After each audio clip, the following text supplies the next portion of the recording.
Hello, my name is Miki Gouldeman. I'm a junior at Los Alamitos High School.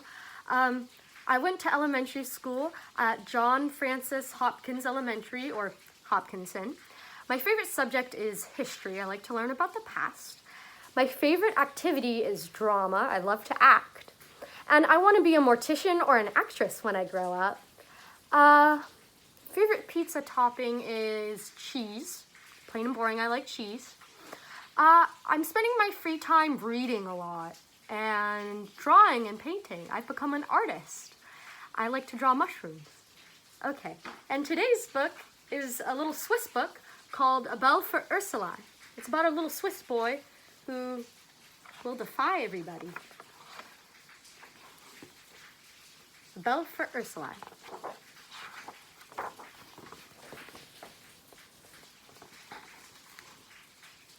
High in the mountain, far and blue, there lives a boy just like you.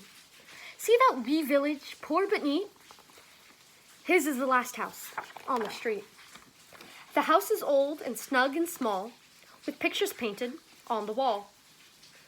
Look closer. Do you see those two standing there dressed in red and blue? A man and his wife with one small son. His name is Ursli. See him run. Yes. Here our mountain boy you see, quite like a man you must agree. Upon his head a pointed hat, the mountain too is shaped like that. It's made of soft wool from the sheep that now in Ursli's stable sleep. For Ursli's mother spins, weaves, stitches, and knits his shirt and hat and breeches. His father has the boots to make and toils all day for Ursli's sake. But Ursli helps his father too, as much as any man would do. Waters the cows and brings them hay, cleans out the stalls by break of day. When mother calls him to the house, Ursli comes scurrying like a mouse, to bring the yoke with water pails or help to cook. He never fails to milk his friend the goat, and see the milk froth white as white can be. When he's done everything he's able, in house and yard and shed and stable, he rushes out with cheerful noise to play with all the village boys. Today he tells them he must borrow a bell that he can ring tomorrow. In the procession of the bells, see how with pride young Ursli swells. He thinks he'll get one large and loud and help the big boys lead the crowd. At Uncle Gion's farmhouse, all the boys for bells have come to call. Good uncle quickly brings them out and everyone begins to shout. The big one's mine! I want the best! Ursli is pushed behind the rest. And when at last the front he gains, the tiniest tinkle bell remains. And now he sheds sad and bitter tears. He'll be a laughing stock, he fears. The boys already laugh and boo. Tinkle bell Ursula, look at you! When the procession marches past, Tinkle bell Ursuli, you'll be last! The boys go off. They all despise him. Poor Ursuli's bell quite horrifies him. He'd hoped to march in front this year, not with the small boys in the rear. In front the fine young men who march proudly, swinging their bells and singing loudly. They lead the way with clang and yell, past every stable, every well. In every house they march about, ringing to drive the winter out. And then, with all their might they sing, to welcome back the happy spring. Then everybody's glad and thrilled, with nuts and cakes the bells are filled. The little boys must wait, you know. With little calf bells back they come, and bring their empty pockets home. Ursli no calf bell intends to be. Tinkle bell Ursli, no, not he. He's ready to do anything, but all ideas have taken wing. He thinks and thinks, then gives a hop. There on a nail there used to hang, as big a bell as ever rang.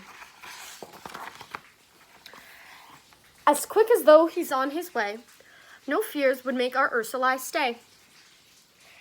He braves dark forests, footpaths steep, the narrow bridge, the chasm deep. But soon his burst of joy is done, as he climbs higher near the sun. The snow is melting, in he sinks above his knees. Poor Ursli thinks he's going to cry, but who will hear? No crying will bring mother near. Perhaps the bell, great bell, after all, no longer hangs upon the wall. If it's not there, he thinks in sorrow, whatever should I do tomorrow? But forward go his steps again, and now hut grows near and plain, growing beneath the sunset light as Ursli sees it, coming to sight. The hard climb's done, as he's here at last, but now he finds the door shut fast. Nor will his shaking move the thing, the key is kept on father's ring. Still there's the window.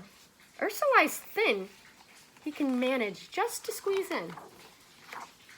The nail's still there, and on it, yes, the great bell hangs, and as we can guess, Tinkle Bell Ursli, see him grin.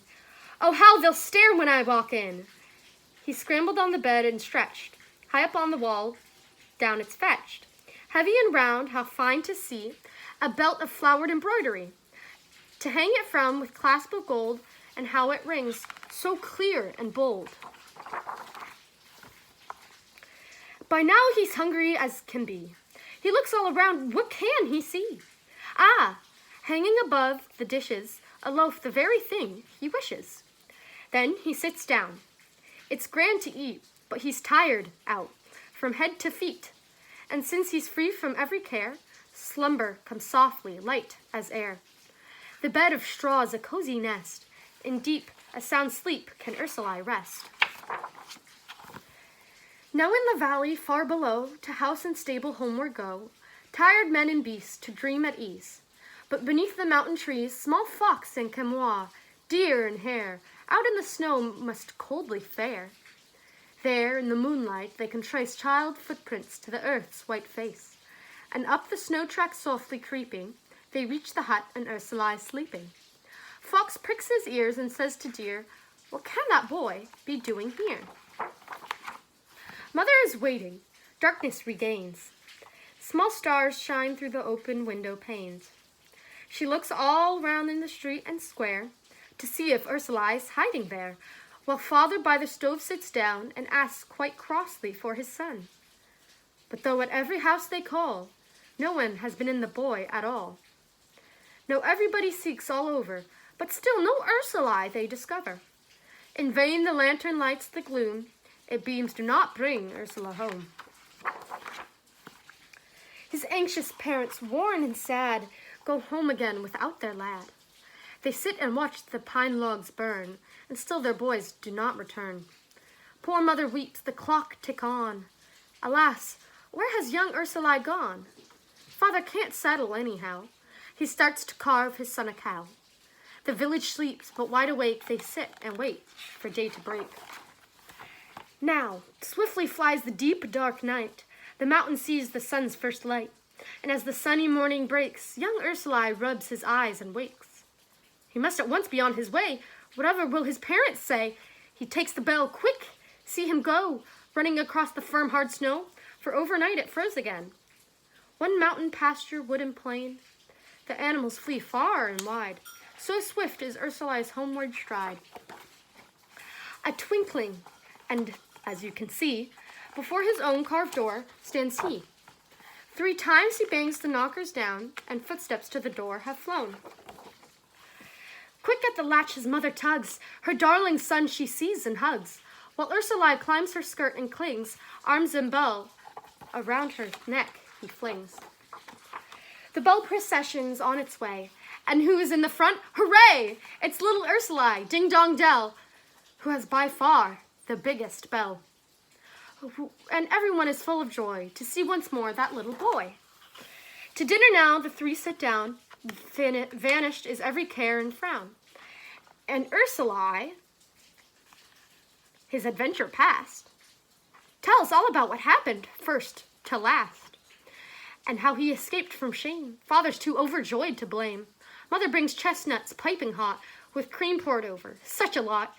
And while they watch him happily, young Ursli eats enough for 3. The end. Thank you for reading our book, The Bell for Ursli. I really appreciate it. We wish you guys an awesome day and have a great rest of your week.